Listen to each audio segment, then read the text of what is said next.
Here, first things first, we're now joined by former Pro Bowl linebacker Bart Scott. Thanks for hanging with us, Bart. What up? 3 days in a row, man. This is almost like a relationship. I didn't really like that left-handed fist bump you gave me. My bad. Yeah, when people give you the left. Left-handed, You know they ain't right. You know they ain't But you're right. lefty. It doesn't. Well, right hand is a sign of respect. You Yeah, give the left exactly. hand. Oh, I didn't know that. Is that a guy thing? That's an urban hood thing. I would say It's a human. human thing? Okay, well, that's probably why I missed it. Guy code. Bart, let's talk about the latest setback for one Cam Newton. The Panthers placed their injured franchise quarterback on season-ending IR yesterday. Newton never recovered after re-aggravating a foot injury he suffered back in August in the preseason. And Carolina can release him this offseason and save $19 million in cap money next year. So what do you think, Bart? Is the Cam Newton era over in Carolina? This is a tough one for me because when you look at Cam Newton, he's only 30 years old, but it's not Father Time. I just think it's the accumulation of injuries. You know, he reminds me, we were talking about yesterday about, the late, great Steve McNair. And he kind of reminds me about the style of play, the way that he ran over people, the way that they used him as a lead runner. You know, you look at some of the hits that he's taken when he's trying to go in against Atlanta, and he gets almost knocked unconscious and keeps ticking. But the thing is, eventually you break down. Yep. And it just seems like his body's breaking down. When your body starts breaking down, your body tries to compensate, and it happens, and it just continues to happen. Last year it was the shoulder, and this year it's the foot. And I always get afraid when I think about a mobile quarterback with Liz Frank. You know, can he be a pocket quarterback? Last year, you got him off to a great start, 6-2. Yeah. You got him off to 6-2, and then they lost 8 in a row after the shoulder. And his numbers were better than the MVP year, up through 8 games. Right. But see, the best ability in the league is availability, and everybody's replaceable. And really what the Panthers are going to have to decide is Kyle Allen a true franchise quarterback? Yes. Because if he is, then you go all in and you become, you have a higher gun because now you have a cheap quarterback and you can go out and you can get, extra special, weapons on the outside. Cam Newton, he's only going to make $21 million. That's a bargain. He's right above Andy Dalton. So when you think about how much you have invested inside of your quarterback position, that's really not a lot of money. He ranks like 19th overall. Yeah, see, for me, it's not whether or not Kyle Allen is a franchise quarterback. That part of it is not the biggest concern.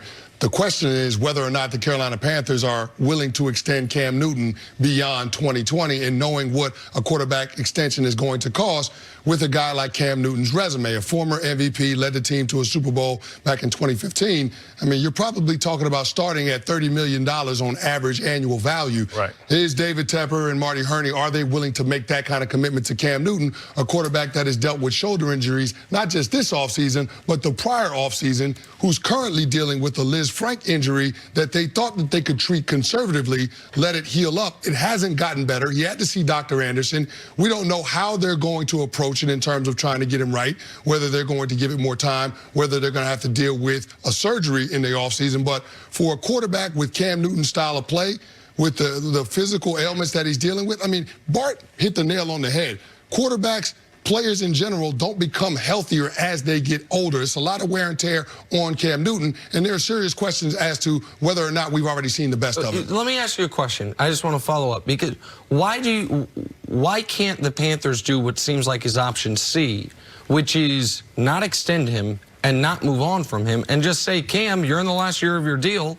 You're going to play the last year of your deal out, and we're going to see if you can be healthy, because we all agree $21 million is a bargain for a quarterback in this league. If they cut Cam and go with Kyle Allen, just to get a veteran backup is going to cost you $6 or $7 million probably. So why is that to you? It's seemingly not a viable path. Well, here, it's not a viable path, but just because we don't see quarterbacks, especially franchise quarterbacks, go into a year with no guaranteed money in future years. It just doesn't happen. Now, this could be the extenuating circumstance where the Carolina Panthers and Cam Newton both acknowledge the situation, but I don't know that to be the case. I don't know that one won't force the other's hand this offseason. Can I ask you a question? Yeah. Why not let Kyle Allen start, ride Christian McCaffrey, make this a really great defensive team with a great running game, and then you can do what you do, save all this money in that cap space, that $19 million, go out and build whatever you need to build, a strong line, whatever it is that can make Kyle Allen just sort of manage the game, because you have so many other pieces in place. Yeah, because the reason you don't do that, because just managing the game won't get you a Super Bowl. Exactly. You're trying to win. Ultimately, Ravens a Super Bowl with Flacco. No, that year? Flacco. He wasn't the game manager. Yeah, he was a good Flacco that year. He went into a zone. He was a different type of player that year.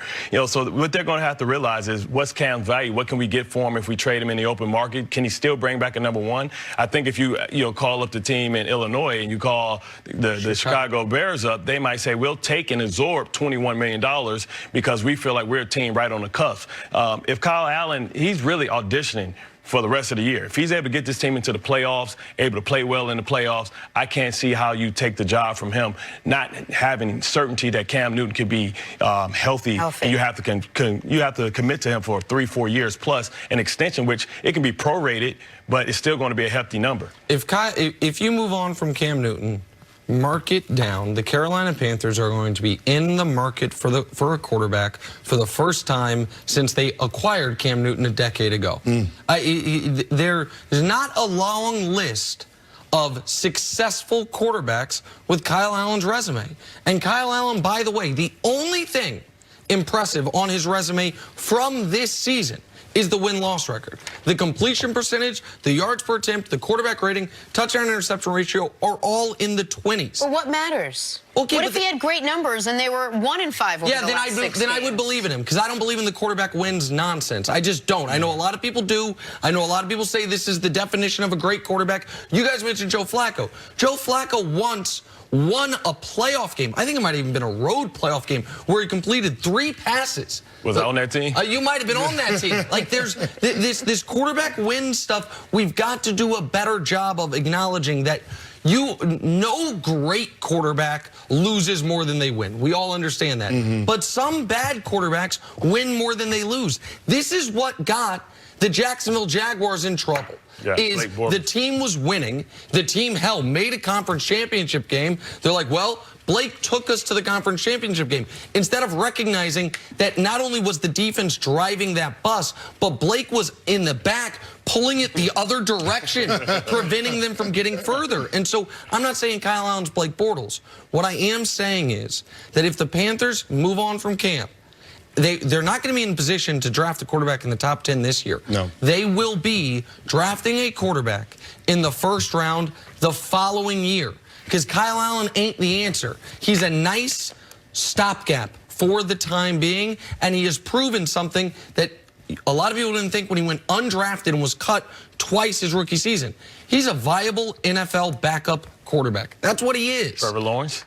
Well, they're not going to be able to draft Trevor Lawrence. It's hard to make the case what you've seen the last year or two that Cam Newton is the future for the team right now until you can see him getting better. So you see that the quandary that they're in right now, not knowing which direction to go. Well, here's the other side of that, Jenna. You could come back with Cam Newton in 2020, but there's no guarantee that he goes out there a couple of games and he's going to be healthy for the entire season. You could be on the hook for $21 million and Cam Newton play only 2 games.